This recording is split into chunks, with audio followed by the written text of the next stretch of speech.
Financial freedom isn't about having millions in the bank or never working again. It's about having control. Control to make decisions without the burden of overdue bills, mounting debt, or fear of the future. Think about it. How many times have you felt like your money just disappears before the end of the month?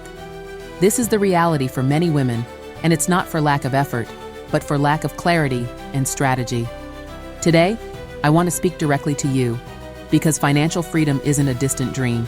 It's a goal that begins with small steps, conscious choices, and above all, the decision to prioritize your future.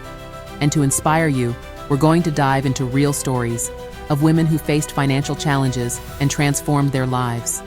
Let's learn together how this is possible, with tips that any woman can apply. Stay with me, because the next chapter will share incredible stories that prove financial freedom is within your reach.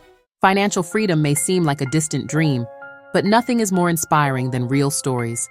Here are 3 examples that show how everyday women transform their financial lives, each with unique challenges and strategies.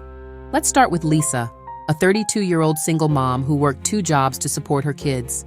Lisa always thought investing was something reserved for millionaires. One day, while listening to a personal finance podcast, she decided to start small, putting $20 a month into a low-cost index fund. Over time, Lisa learned more, adjusted her spending habits, and 5 years later, she had saved $15,000 for her kids' college education. Now, imagine Karen, who at 45 faced a divorce and had to start over financially from scratch.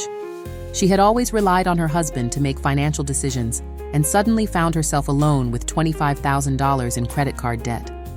Karen started by listening to audiobooks about finances during her commute to work. Little by little, she renegotiated her debts, created a repayment plan, and began saving.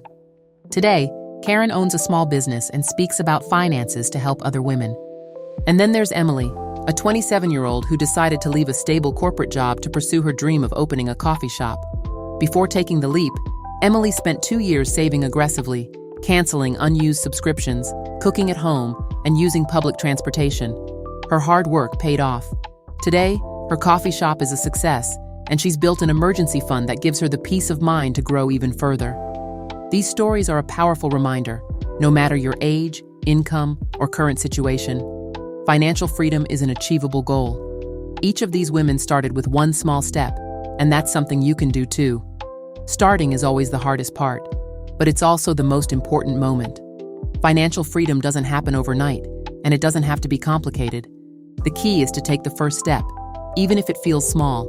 The essential first step is to understand exactly where you are. Grab a notebook or open a finance app on your phone and list all your income and expenses. Sounds basic? Maybe. But many women are surprised to discover where their money is really going. That $5 Starbucks coffee 3 times a week? That's $60 a month. Small expenses that go unnoticed can add up to a significant amount over time. Once you know where your money is going, it's time to create a simple budget. And I promise it's not as hard as it sounds. Divide your expenses into 3 categories: essentials, wants, and savings. The 50-30-20 rule is a great guideline. 50% of what you earn goes toward needs like rent, bills, and groceries. 30% for wants, like entertainment and shopping, and 20% for savings and investments. Now, let's talk about financial goals. What does financial freedom mean to you? Maybe it's getting out of debt, buying a home, or simply not worrying about money at the end of the month. Choose a clear and realistic goal, something you can achieve in 6 months or a year. This will keep you motivated. And lastly, don't underestimate the power of small adjustments. Canceling that subscription you don't use or cooking at home 2 extra times a week might seem insignificant, but these habits add up. It's like planting a seed. With consistency, it grows and bears fruit in the future. Financial freedom isn't just about numbers, it's about habits and the way you think about money. When you shift your mindset, the right actions start to become automatic. One of the most powerful habits is paying yourself first. This means setting aside a portion of your money as soon as you receive it for savings or investments, even if it's just $10 a week. The important thing is to build the habit. And here's the secret. Set up automatic transfers to your savings account. This way, you don't even have to think about it. Another transformative habit is regularly tracking your finances. Take 15 minutes each week to review your expenses and check your progress toward your goals. Turn it into a ritual, maybe every Friday night with a cup of tea. This simple habit gives you control and helps avoid unpleasant surprises. And what about getting rid of debt? It can feel overwhelming, but start with the snowball method. Pay off the smallest debts first while keeping up with the minimum payments on larger ones. Each debt you eliminate becomes extra motivation to keep going. Perhaps the biggest hurdle for many women is the scarcity mindset. The belief that, I'll never have enough money, or this isn't for me. To change this, start viewing money as a tool, something that works for you, not against you. Practice financial gratitude. Celebrate small victories, like saving $50 this month or paying a bill in full.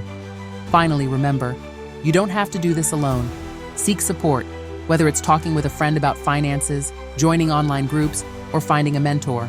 The most important thing is not to let fear or shame hold you back from moving forward. Today, more than ever, we have incredible tools that can simplify our financial lives, and many of them are literally at your fingertips.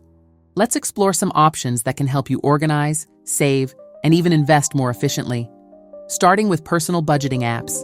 Tools like Mint, YNAB, You Need a Budget, or Every Dollar allow you to clearly see where your money is going and help you stay in control. These platforms are user-friendly and often include automatic reminders to keep you from overspending.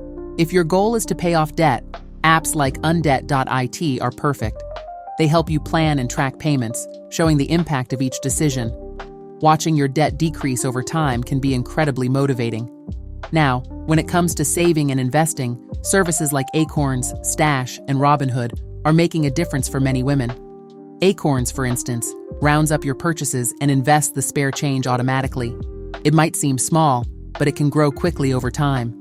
Another underrated but powerful tool is the good old calendar. Use it to set reminders for bill payments, budget review dates, and even schedule financial checkups. Keeping your finances organized is half the battle toward financial freedom. Additionally, don't underestimate the value of financial education. Platforms like Udemy or Coursera offer affordable courses on investments, retirement planning, and much more. The best part? You can learn at your own pace. Finally, remember to use the tools that work best for you, whether it's an app, a spreadsheet, or even a notebook. The important thing is to feel comfortable and in control. Now that you have everything you need, inspiring stories, practical steps, transformative habits, and useful tools, there's only one thing left: start. Remember, financial freedom isn't a fixed destination, but a journey made up of daily choices. And every choice you make today, no matter how small, is shaping your future. The coffee you decide to make at home, the app you download to organize your finances, or even the time you dedicate to learning something new, all of it adds up. Imagine what your life will look like in 1, 5, or 10 years if you start now. Picture opening your bank account and seeing that emergency fund you worked so hard to build, or achieving a dream, like taking that dream trip or investing in your business. If you're feeling overwhelmed, remember, you don't have to get everything right at once. Start small. Choose one habit, one tool, or one goal to focus on this week. The important thing is to take that first step and keep moving forward. And never forget, financial freedom isn't just about money. It's about the life you want to live. It's about having the control, peace of mind, and options you deserve. So, what will you do today to get closer to that dream? Leave a comment. I'd love to hear how you're starting your journey. I hope you enjoyed this, and I'll see you in the next video.